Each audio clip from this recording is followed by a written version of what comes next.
बिस्मिल्लाहिर्रहमानिर्रहीम। यूनुस ने इब्न शहाब ज़ोरी से खबर दी, उन्होंने कहा मुझे उर्वा बिन ज़ुबैर ने हदीस सुनाई कि हज़रत आयशा रज़ियल्लाहु तआला अन्हुमा ने उन्हें खबर दी।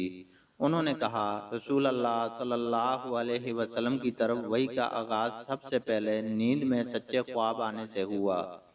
रसूल अल्लाह सल्लल्लाहु अलैहि वसल्लम जो ख्वाब भी देखते उसकी ताबीर सुबह के रोशन होने की तरह सामने आ जाती। फिर खलवत नशीनी आपको महबूब होगी, आप गार हिरा में खलवत अख्तियार फरमाते और घर वापस जाकर दोबारा उसी गर्ज के लिए ज़ाद राह लाने से पहले मुकर्ररा तदाद में रातें तखन्नस में मसरूफ़ रहते। तखन्नस इबादत गुजारी को कहते हैं। उसके बाद आप फिर खदीजा रज़ियल्लाहु तआला अन्हा के पास वापस आकर उतनी ही रातों के लिए ज़ाद सामान खुर्दनोश ले जाते। यह सिलसिला चलता रहा यहाँ तक कि अचानक आपके पास हक का पैगाम आ गया। उस वक्त आप गारे हिरा ही में थे, चुनांचे आपके पास फरिश्ता आया और कहा पढ़िए। आपने जवाब दिया मैं पढ़ सकने वाला नहीं हूँ।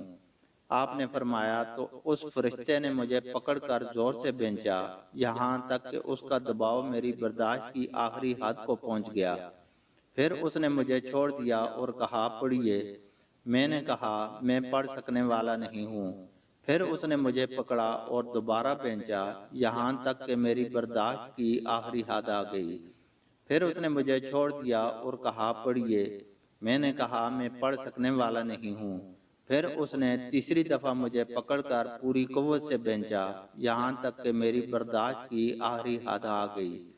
फिर मुझे छोड़ दिया और कहा अपने रब के नाम से पढ़िए जिसने पैदा किया।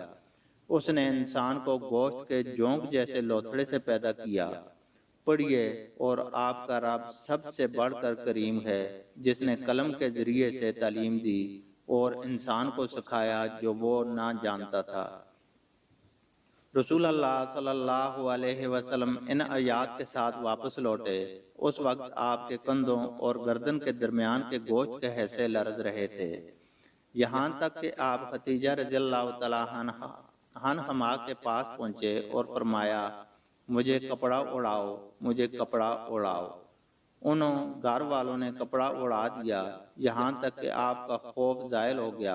तो आपने हज़रत खदीजा रज़ियल्लाहु तआला अन्हा से कहा खदीजा ये मुझे क्या हुआ? खदीजा ने आपको जवाब दिया हरगिज़ नहीं, बल्कि आपको खुशखबरी हो, अल्लाह की कसम अल्लाह ताला आपको हरगिज़ रसवा ना करेगा। अल्लाह की कसम आप सिला रहमी करते हैं, सच्ची बात कहते हैं, कमज़ोरों का बोझ उठाते हैं, उसे कमा कर देते हैं जिसके पास कुछ ना हो, मेहमान नवाजी करते हैं, हक़ के लिए पेश आने वाली मुश्किलात में इआनत करते हैं। फिर खदीजा रज़ियल्लाहु तआला अन्हा आपको लेकर वर्का बिन नौफल बिन असद बिन अब्दुल हुज़्ज़ा के पास पहुंची। वो हज़रत खदीजा के चचाजाद उनके वालिद के भाई के बेटे थे। वो ऐसे आदमी थे जो जालियत के दौर में ईसाई हो गए थे, अरबी खत में लिखते थे और जिस कदर अल्लाह को मंजूर था अंजील को अरबी ज़बान में लिखते थे। बहुत बूढ़े थे और बेनाई जाती रही थी। खदीजा रज़ियल्लाहु तआला अन्हा ने उनसे कहा चचा अपने भतीजे की बात सुनिए। वर्का बिन नौफल ने पूछा बरादरजादे आप क्या देखते हैं? रसूल अल्लाह सल्लल्लाहु अलैहि वसल्लम ने जो कुछ देखा था उसका हाल बताया। तो वर्का ने आपसे कहा ये वही नामूस राजों का मुहाफ़िज़ है जिसे मूसा अलैहिस्सलाम की तरफ भेजा गया था। काश उस वक्त में जवान होता, काश मैं उस वक्त जिंदा मौजूद हूँ जब आपकी कौम आपको निकाल देगी। रसूल अल्लाह सल्लल्लाहु अलैहि वसल्लम ने पूछा तो क्या यही लोग मुझे निकालने वाले होंगे?